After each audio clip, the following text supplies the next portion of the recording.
Hey everyone, welcome back to Pretending with Dice. As always, I'm your host and Game Master AJ. Joined today for this intro by a voice that, well, not even long-time listeners, short-time listeners as well, should recognise.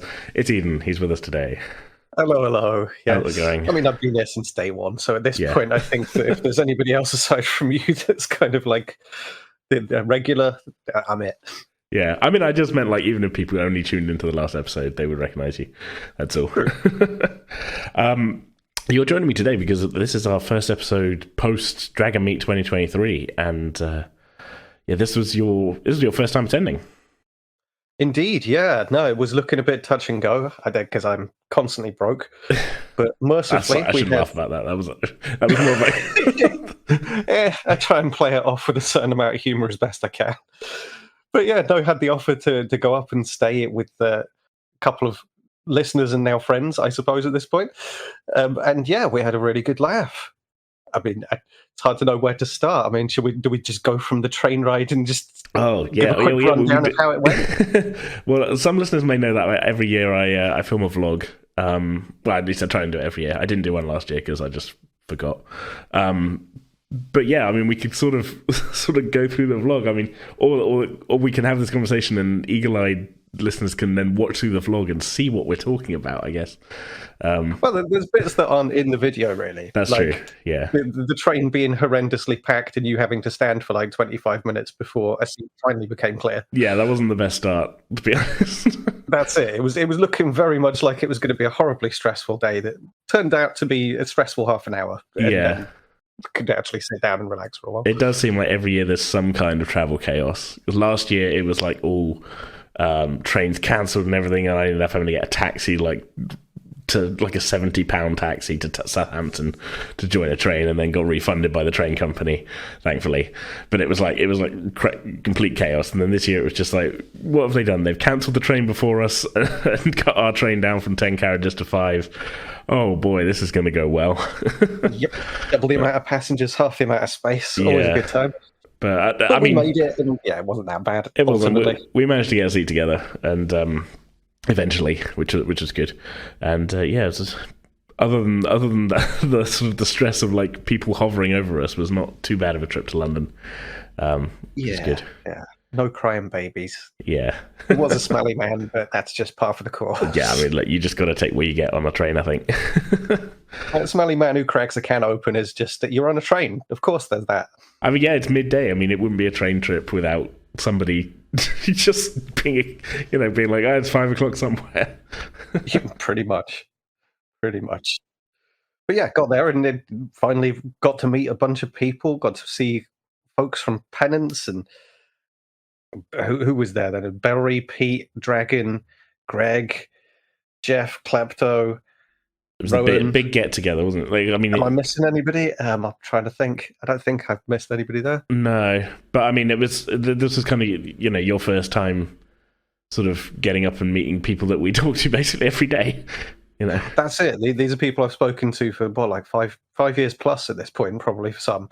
Yeah, and finally face to face. As much as we've spoken on mic and been on camera and everything, it's a different thing when you finally get to sit in each other's presence and have a proper catch up and drinks and fun times. I think that's probably my favorite thing in general about the convention is, like, as much as I love meeting people who might be listeners to the show, or meeting people who might become listeners of the show. Hello, if you met us at the con, by the way, and this is potentially your first episode. But I do hope that at least a few of the people that we laid the pitch on are hearing this right now and are like, "Oh yes, I remember talking." Those guys, yeah. I mean, hopefully, because I put some effort in. I think we both did. Yeah. I held the fort for a little while you went off and watched the live show. Yeah, if that's the case, let us know. I would say in the comments, but I guess send us whatever your social media account of choice is. Send us a thing being like, "Hey, that was me. I am one of the people." Or join our Discord and send us it on there. Either way, yeah. There's lots of ways. What was I saying? Yeah. So as much as like I love meeting listeners and potential listeners, being able to sort of hang out with like other our friends who are also podcasters is great for me. Like, that's kind of a highlight of the year sort of thing. Just being able to be like, hey, these are as I say, we talk to the Penance folks pretty much every day, and finally being able to be like, hey, we're not separated by hundreds of miles and the price of a train ticket. Now we are all in the same place. It's fun. It's a rare thing, and obviously our friends from other podcasts as well. It's great. Most of them I pretty much only see at the convention as well. So good to be able to sort of catch up and be like, hey, here we are again. Yeah. Yeah, it was good to meet a bunch of folks. I had a bunch of long conversations with everybody around the podcast zone about what everybody does and what have you. And yeah, we've all got our own sort of flavour, haven't we? So it's good to be able to sort of see what other people's take on this kind of podcast is, I guess. Oh, absolutely. I will apologise at this point. If I don't really know if this is coming through in the recording, but there's quite a lot of construction noise happening outside. But this is a slightly more off the cuff intro than normal. So hopefully listeners will forgive us for any audio glitches. As soon as I say that, the noise lowers slightly. Of course, Sod's Law in action. Yeah, that's the way it goes. Where were we? But yeah, the convention itself, on the day of the convention, obviously we kind of did the whole hanging out thing the evening before, and there was some gamers played and a couple of drinks had here and there and that. But what was your sort of impressions of the convention itself, in the day of the con? It was well run and a good place to be, just generally speaking, for nerdy folks. I mean, obviously, I spent a decent amount of time at the table with you. Yeah. But when I did get around the convention floor, I mean, I was broke. So I didn't, it was mostly looking around and window shopping and being like, okay, there's a hell of a lot of nice things here, tons of nice dice and fascinating games and lots of things going on. But that was as much as I could really kind of take from that side of things. That's pretty much that's how I go into it these days. 'Cause I'm like, well, if I picked up everything I wanted, one, I'd have to carry it all home, but two, I would not have money for Christmas and things and rent. Yeah, and basic necessities. So, you can buy a board game or eat. Yeah, so I kind of look at it as, like you say, window shopping as okay, well, here's some stuff that I might want to get at some point, whether that's next year at the con or whether I just kind of make a mental note of it and go maybe when I next get paid, I will pick up that game that looked interesting or something. But one year I bought the Alien RPG, which was great, and we played it on the podcast. But then I was like, oh, I actually only have a small rucksack with me for this weekend. So getting it home with the remains of all of our flyers and everything, I was just awkwardly carrying too much stuff home. So that's a big consideration for me. It's just I want to be carrying home less than I take up. Yeah, totally. It'd be fine if it was just my rucksack, but then we got our roller banner and everything, and it's this. I'm already not got all my hands free, sort of thing. I know what you mean entirely, and especially where the train was so packed, we didn't want to be more packed in. No, that's true. But I mean, it's always interesting just to sort of see what's out there, because I think a lot of the time, sort of see Kickstarters and things in passing online, and a lot people are great at sort of sharing stuff that looks cool. But being able to sort of see it all laid out and this small games company that is, pretty much the games company is the two people on the stall, putting forward this game that you've seen the artwork for in passing and be like, oh, that actually does look really good and stuff like that, and just being able to sort of have a bit of a wander around. There's some bigger companies there as well, obviously. Whole con is sort of run by Modifius, but then you've got Cubicle 7 there. We play, they do Warhammer Fantasy, and loads of stuff to see there. It's a lot of fun. Totally. And yeah, hopefully, next year, I intend to hopefully have some money and get back up there and see some live shows next time, because I missed out on that kind of part, although I did involve myself with a few things. So yeah, you got to play in this year's game of Jason Statham's Big Vacation, didn't you? Indeed. Yeah, that was D20 Future Show. Yeah. I was lucky enough to play in last year's one of that, so this is completing the set there, I think. Yeah, that was a good laugh. I'm curious to hear back on that one, because it was ultimately we kind of inadvertently took over, because it was me, Bellry, Jeff, and Klepto. That's going to happen with that combination. And I don't think the guy running it kind of understood that it was oh, you're sitting down with a group that all knows each other and will do weird things and be completely fine with that. And there were moments where I couldn't really read him because I didn't know him very well, but there was a look in his eyes of what's happening right now? That was kind of familiar and reassuring. Yeah. I mean, look, I'm sure everybody had a good time, and that's that's it at the end of the day. Yeah, Richard's a great guy. Like I say, we've had I've known him there for at least the last 4 Dragon Meets. I can't remember. I lose track of how many we've been to, let alone how many other people have been to. But yeah, I had a lot of fun playing the game, and I think I sort of pitched it to you beforehand that Richard was looking for players, so it was sort of, yeah, glad you got to play in that. But yeah, next year, I want to go to more live shows and things next year as well, because I did get to go see the DM's Book Club / What Are My Rollings. They did like a kind of, I guess like a sort of mini advice show, sort of partially in character of like, some fantasy creatures in world writing into like an agony aunt thing, but partly of just like, if a player at my table is doing this, what do I do? And that was a fun show. That smaller, those live show rooms were very warm as well. So I was just sat there, I was like, I could feel it in the back of my head of like, oh, this is like, if I wasn't trying to like be supporting my friends, this is exactly the right temperature for me to just doze off right now, which was not the thought to be having. Because I'm like, it was a fun show and I really enjoyed it, but I'm just sat there at the back going like, my sleeping patterns all over the place and I'm tired as hell, and this is a warm, nice room. It was a long day, in fairness. It was a long day, yeah. I didn't fall asleep. I was like, straight up, I did not fall asleep. It was a fun show. I really enjoyed it. That was the one I got to go to, and it was like just that different in temperature from where we were sat at the table. Then my body went, this is a quiet room with a comfortable, warm air. Plus, you didn't have to be in that mode where you're trying to catch the eyes of people walking past and gauge within like 5 seconds of like, are they interested? Shall I start a pitch? Do I get their attention? Because that's a like tiring process. Yeah, and I don't mean personally, I quite quickly get used to like knowing who's gonna be like interested and listen to the pitch, sort of thing, and who's just gonna be like, they'll give you a nod and walk off without taking anything, and some people just feel like, yeah, give me the flyer and that. So fascinating seeing the complete range, opposites, as you say, like. It was nice doing the pitches to the ones that wanted to hear him, but there's some part of me that wants to like grab the ones that were really rude and just be like, you can just say no thank you. You don't have to like grumble and shake your head and do all these weird kind of like passive aggressive things. Oh, you got bad luck. No. I didn't have anybody who was really like that when I was sort of manning our little bit. I got like 3 or 4 of them. I don't know if it was maybe that I came a bit strong with the like big smile and be like, hey, let me tell you about something. And they were just like, no. And full showman sort of thing. Pretty much. Yeah. You know what I'm like when I turn it on a bit, and it's sort of like, a bit much for 1 or 2. It's fine. It takes all comers at that convention. That's what I like about it. It's a good sort of good cross-section of the community sort of thing. And then, as we said, hopefully a couple of people have tuned in off the back of that. If not, we had a fun time. That's always my takeaway. Well, if not, then we'll never know. Yeah.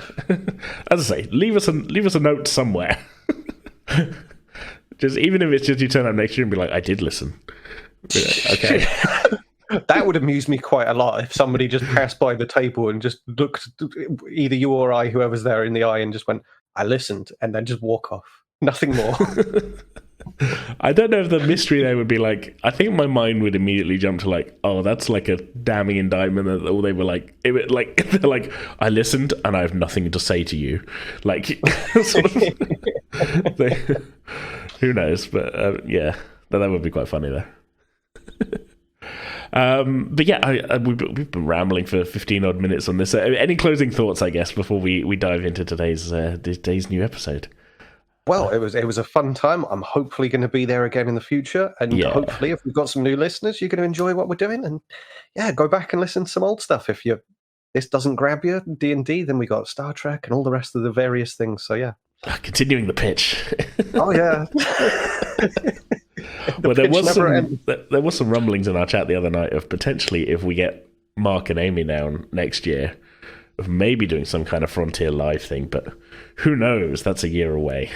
Yeah, that's a long ways in the future at this point. But maybe that's just that. Maybe I'm only saying that to just kind of pique the interest of people. Who knows?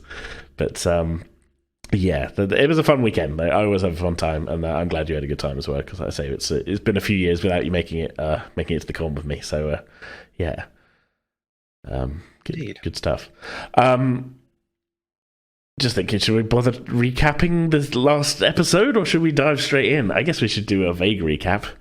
I'll let you take the lead. Yeah, well, the last two episodes, we met our new party of Kirik, Brugger, and Miri, who very quickly sort of became embroiled in some kind of incident in the forest. There was a sighting of a cart traveling at breakneck speed in the middle of the night in the dead of winter. And then you came across a sort of dreadful scene where there was dead bodies in a clearing, and you found one survivor who you sort of healed before being attacked by some kind of creature which sort of broke its way out of a tree. And I must say, the three of you put a pretty quick beat down on this creature. But yeah, we sort of left off with our party heading towards the lights of the small town of Colton's March, getting back on the road and trying to get their survivor that they found to some kind of healer, I think was pretty much where we left off last time. I think so. That sounds about right, doesn't it? Yeah. So yeah, okay. Thanks for joining me for this intro, Eden, and yeah, everybody else, I hope you enjoyed today's episode. I should say, yeah, this is actually going to be our last one of 2023. We are going to be taking our next release date off, as it's the week between Christmas and New Year's, and look, I got to take a break somehow. But yeah, we'll be back in 4 weeks' time after this one. That'll be Thursday, January 11th, with the next chapter of this one. If the release date hadn't fallen on the 28th, we probably would have had a second one this month. But yeah, it's just like one of those weeks where it's just like everything is up in the air and manic with work and things changing. And look, I don't want to say there'll be an episode and then disappoint people. This one had already been pushed back 2 weeks, so yeah. Anyway, what a weird note to end the intro on. We'll see you all. We'll see you all after the theme song, I guess. How do I podcast? Enjoy the episode, everybody.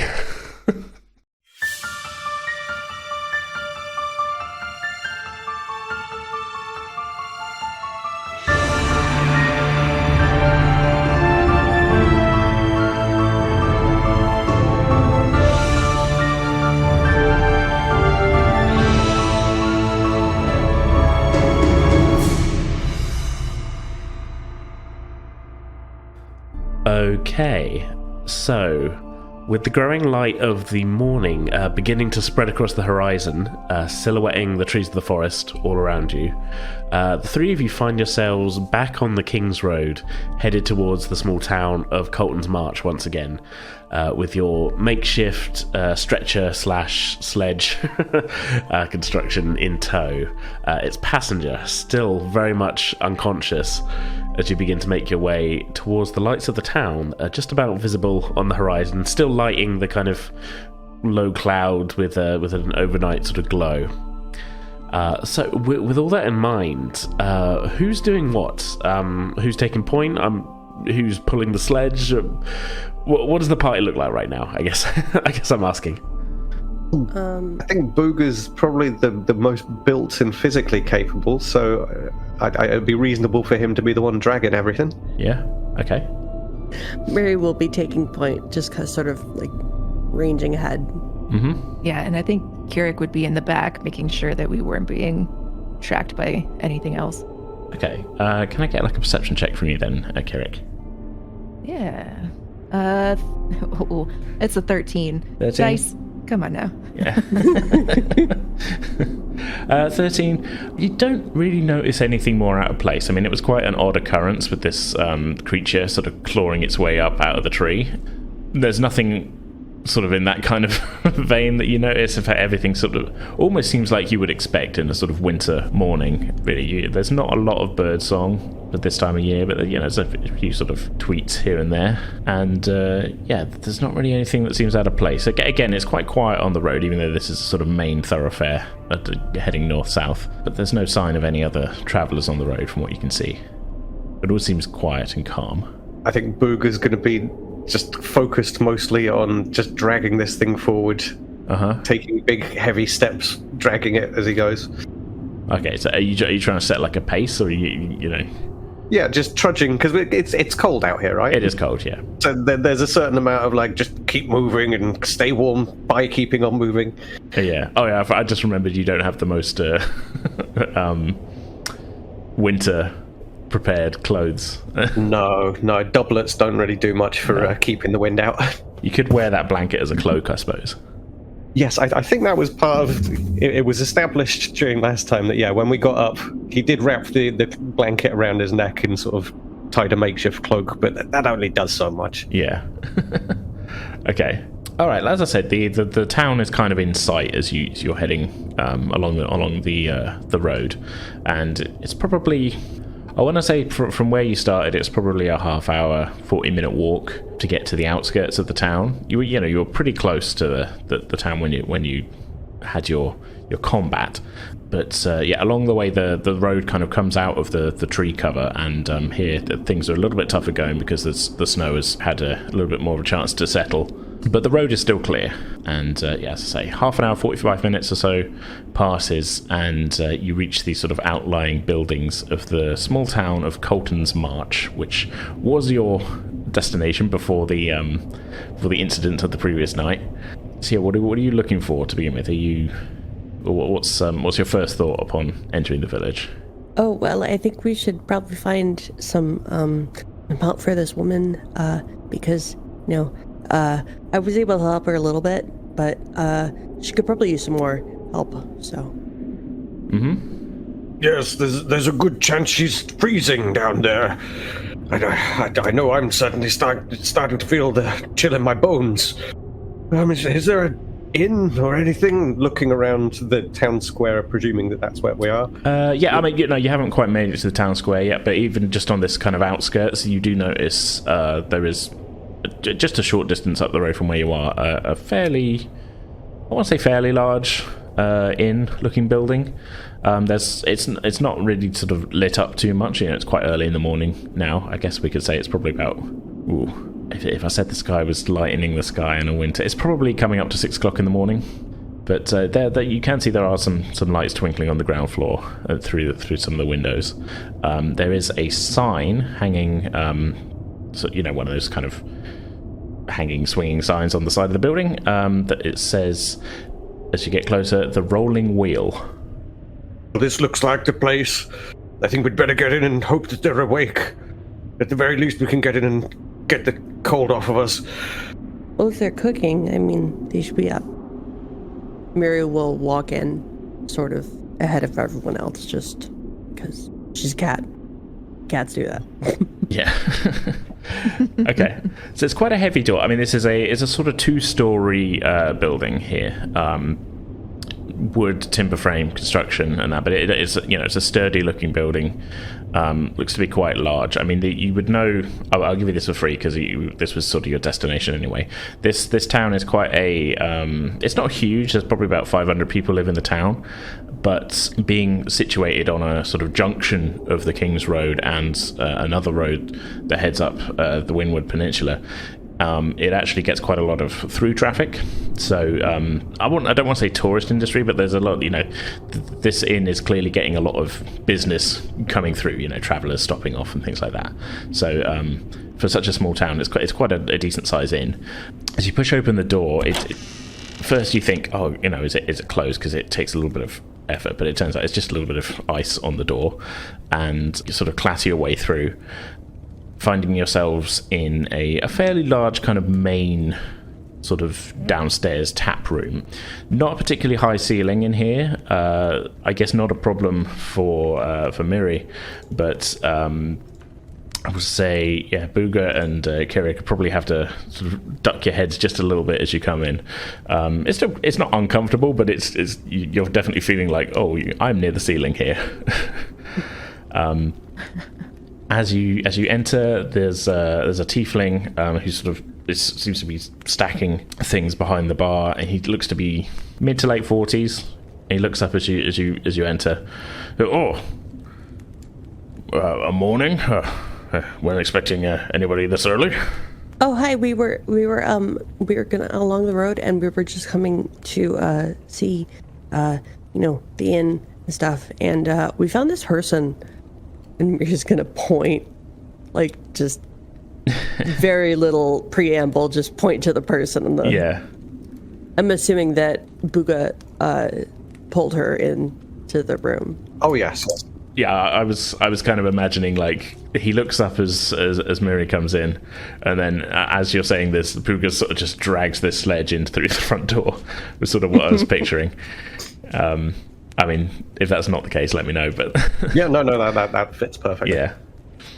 The person. Oh God, yeah. God's gonna help. He turns to there's a sort of small doorway behind him into the back area. He says, Ilya, we need help. Come. And a half elf. Again, tough to gauge the age with half elves a little bit, but looks to be in early 20s. Female comes running out from the back, and the pair of them come over to where you are. This girl here is hurt. Do you have any capacity with healing? None of us are really up to scratch on that front. Not myself. We can send word up to one of the priests up in there's a shrine up there in the center of town, but I mean, we can get it warm. That's probably a good start. Bring her over here to the fire. There's a sort of fireplace which looks to have been recently cleaned out and has been started up again.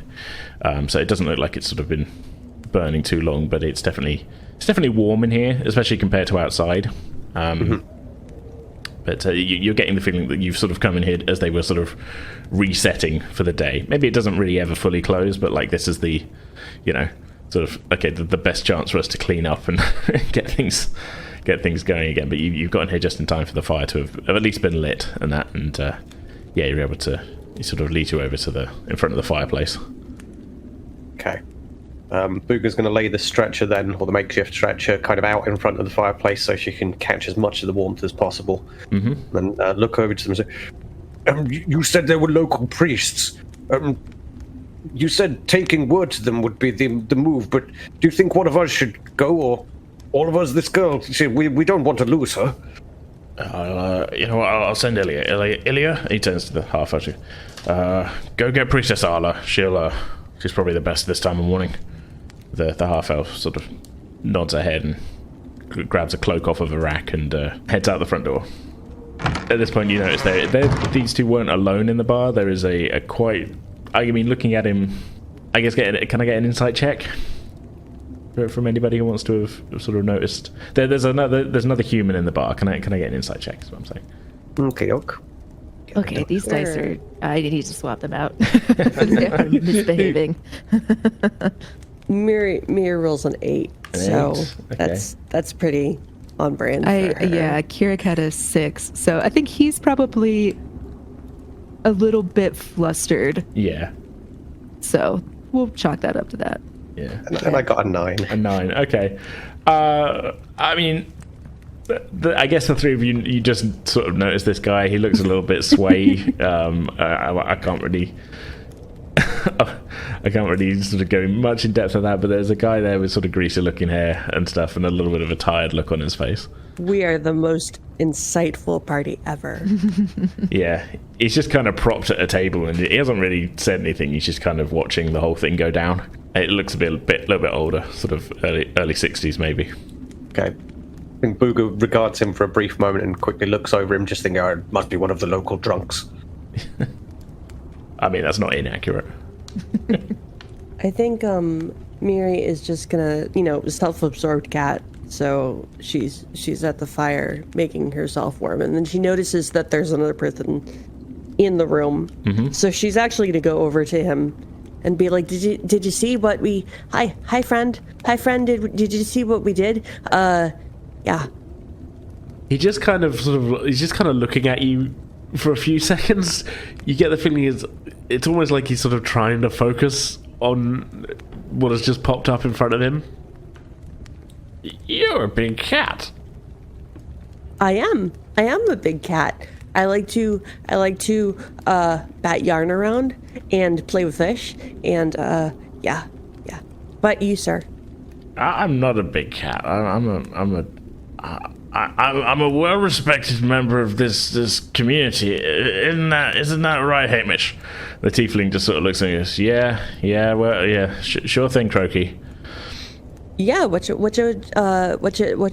eating or drinking there? Oh, this is what is this?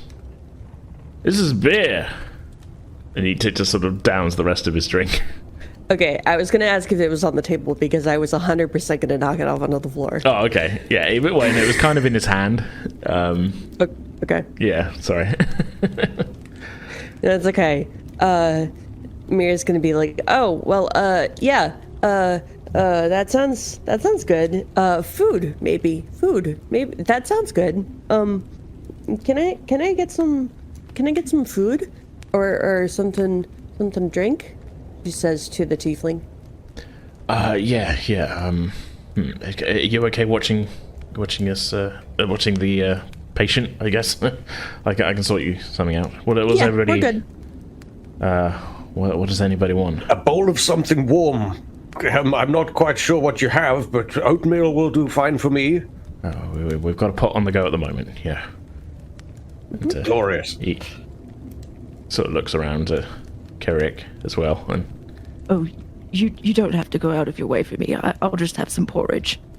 porridge? Okay, yeah, no problem. And for you, miss? He sort of turns back to you, Miri. Oh, yeah, porridge sounds great. And maybe like some water? A little bit of water? Sure, yeah. He disappears out into the kitchen. It's gone a couple of minutes. He sort of returns with 3 bowls of oatmeal and porridge on a tray and sort of puts it on a table near to the fireplace for you. Sort of bustles off again and comes back with a water for you. And he goes, "Oh, I didn't ask her. Water's all around or something else?" Yes, it's a bit early in the day for anything stronger than water for me. The drunk at the other table goes, "Not for me, but Hamish is getting a little dry over here. Can I get another of the stout, please?" Sort of casts an eye on the drunk. Okay, Turkey. All right. Gets you your water and is sort of pouring a pint, kind of reluctantly, I would say, for the other guy, and sort of just puts it in front of him and takes away his other one. And Miri is very tempted by the glasses on the table, or the steins on the table. I assume they're like tankards. Yeah, it's a sort of tankard type thing. Mm-hmm. But she's more happy to eat her food right now. Yeah. Well, anybody doing anything in regards to the unconscious woman while you're in here, just generally kind of attending? Making sure she's breathing and at a comfortable distance from the fire, and just making sure that she's kind of as rested as possible before whoever rolls up does, and hopefully helps. Yeah, that's no trouble at all. Yeah, you're able to sort of you kind of draped a blanket over. I think actually, I think you said that when you were putting her on the sledge. Mm-hmm. And so you're able to sort of adjust that, make sure she's at least seems comfortable. Still, like as I say, still unconscious, but yeah. As far as you can tell. Actually, you know what? Give me a medicine check. Kind of spoiled it by saying as far as you can tell. Okay, I got a 6. 6? Seems fine.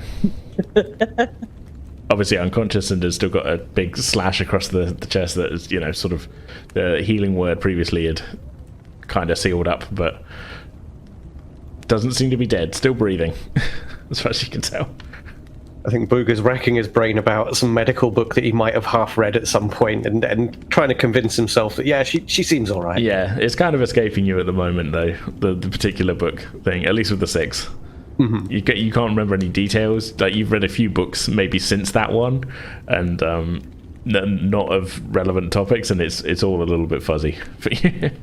Whether he truly understood it in the first place is, I don't know, open to interpretation. That's debatable. I guess we could do an intelligence check, but that would be a retroactive one, I suppose. Yeah.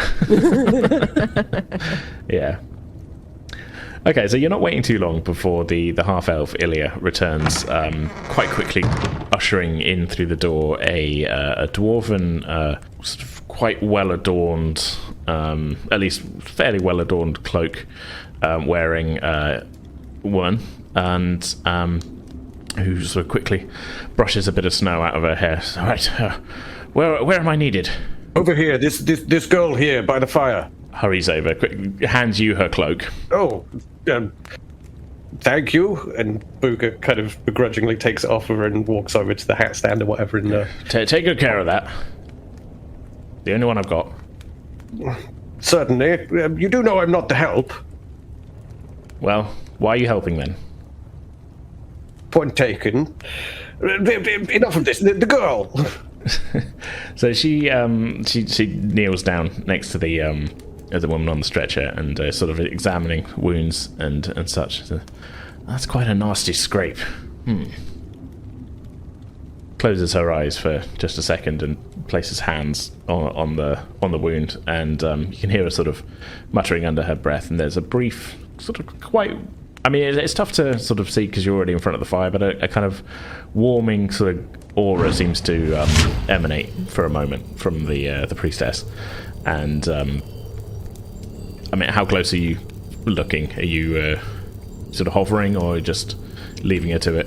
Booger's certainly observing. Okay, so as you observe, the wound that you sort of helped close up, like fully, sort of seems to just fade away. The priestess sort of continues muttering for a second and says, "Oh, hopefully that should do the trick." What happened to her? Oh, we just we don't know exactly what happened. We just found her on the side of the road, and it looked like some carriage had driven away. So I don't know, bandits. There was also some sort of creature. It's disgusting, actually. Creature. We don't get too much in these parts. It's too busy. What did it look like? I don't know, like a creature, a little bit. It's sort of like a tree, a little bit. Odd. Well, no matter. She's safe now. Was she the only one there, or what? Well, there were two other dead bodies. Oh, that's not good at all. Yeah, but we figured since this one was breathing, we should probably bring her back. That's good thinking. Yes. At this point, she sort of stands up and turns to the barman and says, "I'll have a glass of wine, if you please, Hamish." He doesn't really tend. He doesn't. He just nods straight away. He's not like hesitating like he did with the drunk. He returns with a glass of wine. There you go. Thanks for your help as well. Anytime I'm needed, as you know. She sits down at the table with you, sort of gestures to the patient. Says, "Well, all we can do now is wait. I've done all I can." I don't mean to be improper, but we don't actually know this girl, and well, will you be able to take care of her here? Is there somebody, or yourself or someone else, that will be able to take her in until she recovers? The barman says, "Well, we can. We've definitely got some rooms. We can put her up in one of those if needed." Oh, that's all right then. Actually, do we need rooms? I think we need a room too. Or a couple of rooms or something. Oh, well, we can do that for you, yeah. No trouble. It's a bit quiet this time of year as it is. So appreciate the custom.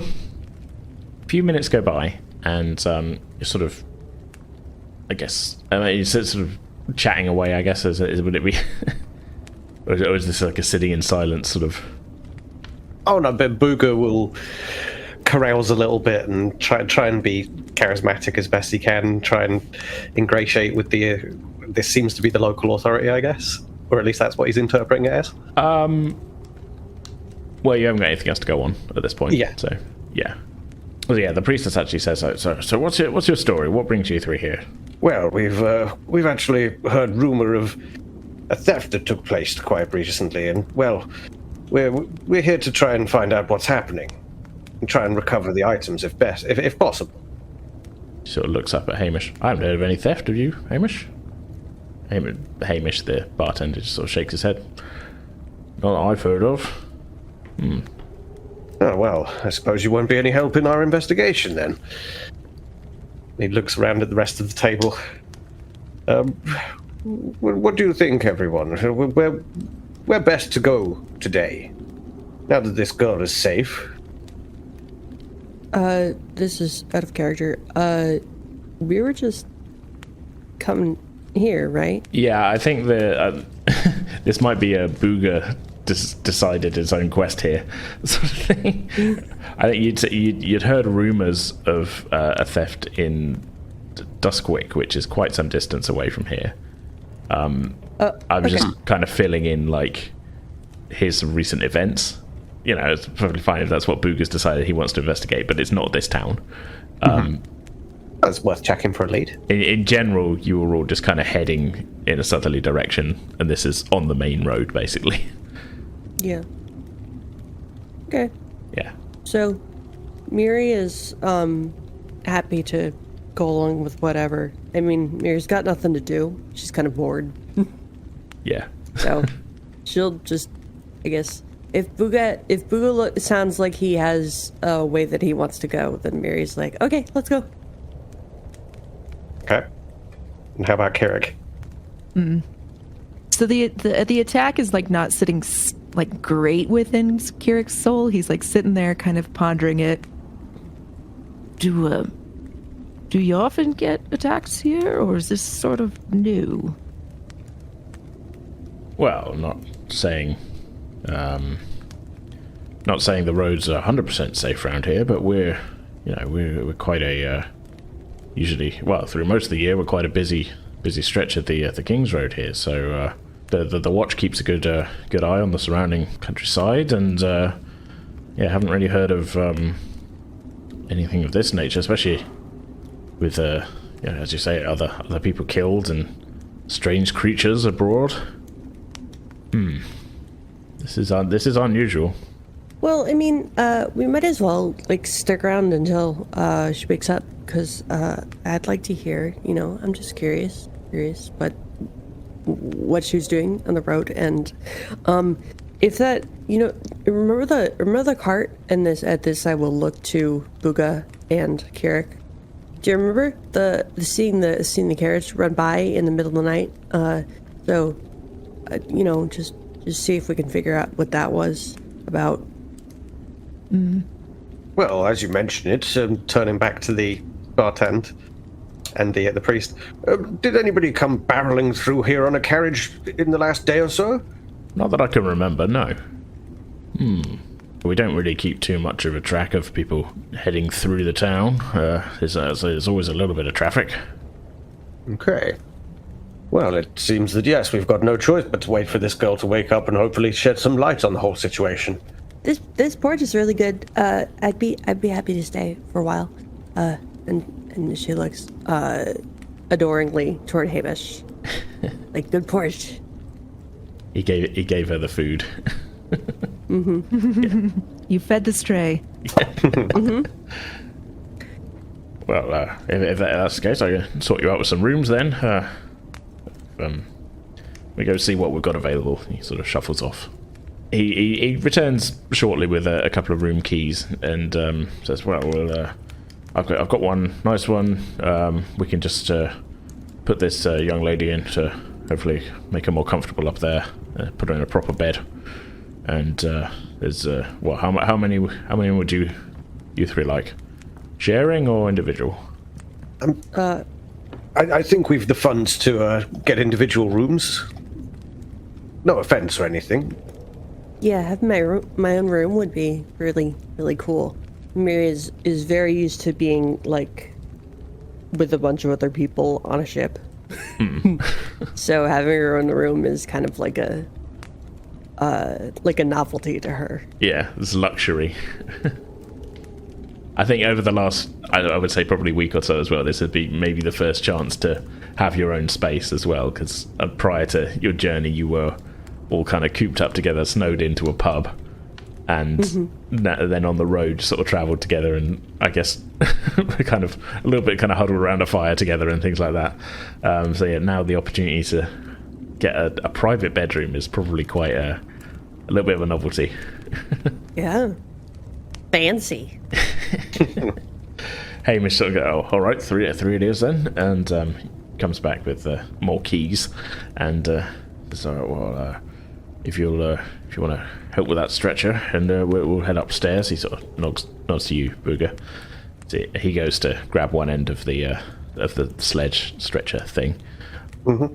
I'm keeping it vague in my mind as to what this was, because like, when you were dragging it to along the road, I was thinking, oh, it's like a sledge type thing, and now we're in here. I'm like, if we just left her on a sledge in front of the fire, yeah. It's a stretcher now. It's morphed into a stretcher. It's kind of assembled from sticks and stuff, if memory serves. I've got a visual for like that kind of thing. Yeah. But yeah, Booger will take the other end and will assist in taking the skull upstairs. It's, right, if you'll follow me upstairs, I can show you your rooms and sort all the details out later. Somewhat awkwardly, Miri wants to lead the way upstairs, although she doesn't actually know the way, so... Yeah. Well, the staircase is fairly obvious. It's sort of the one side of the bar, so you can sort of see where he's going. But yeah, obviously you've not really got any idea of the layout upstairs at all or anything. Feel free to lead the way, though. So she's like running ahead a little bit and then looking back expectantly. Yeah, so you make it up the stairs, and they're sort of not struggling up the stairs. I mean, with the two of you, it's fairly easy to carry out. But I would say carefully carrying the stretcher up the stairs, so probably not at speed. Mm-hmm. And Miri, you find yourself in a fairly long corridor. As I said, this is a pretty large inn, and with it being a town with a lot of through traffic, there's they've clearly built this out to be like, we can put up quite a few people at once. So yeah, you find yourself in a corridor which is fairly long, seems to be sort of going the length of the building, and actually continues round the corner, which you can't see round from where you are. There's a few doors leading off of it as it goes along. Hamish stops in front of the nearest door and says, "We'll put her here in room 2. This is right quite near the chimney breast. She should get a little bit of warmth coming through as well. Not that our other rooms are not warm. I don't want to give that impression, but yeah." He realised what he said and is sort of scrambling to be like, no, you'll enjoy your stay. Sure, they're perfectly lovely rooms.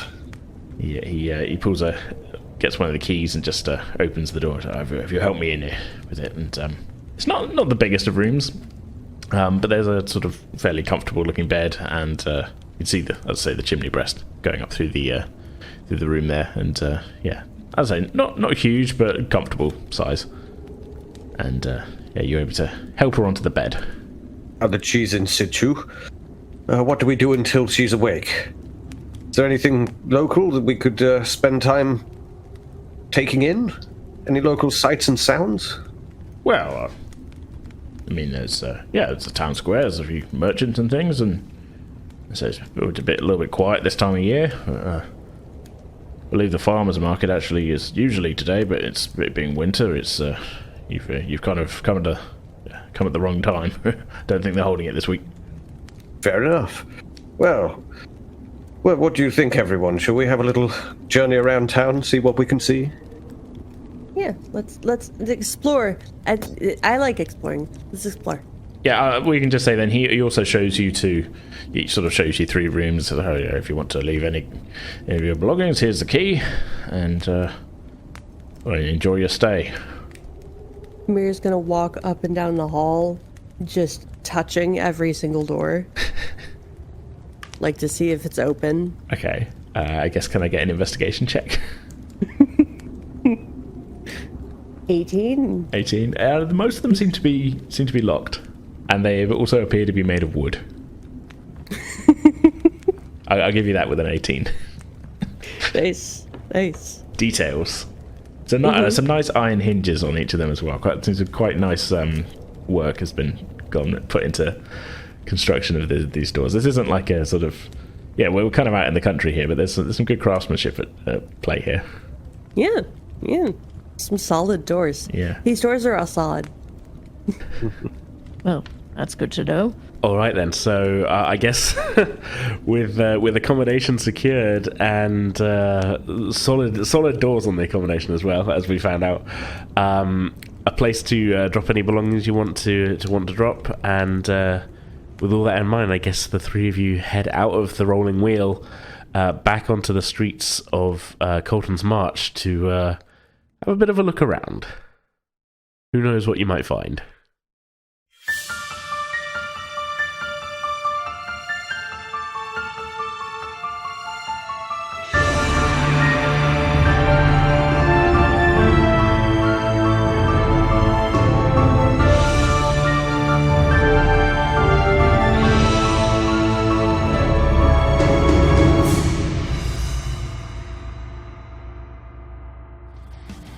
Alright, that's going to do it for this episode. As I said at the beginning, this is our final episode of 2023.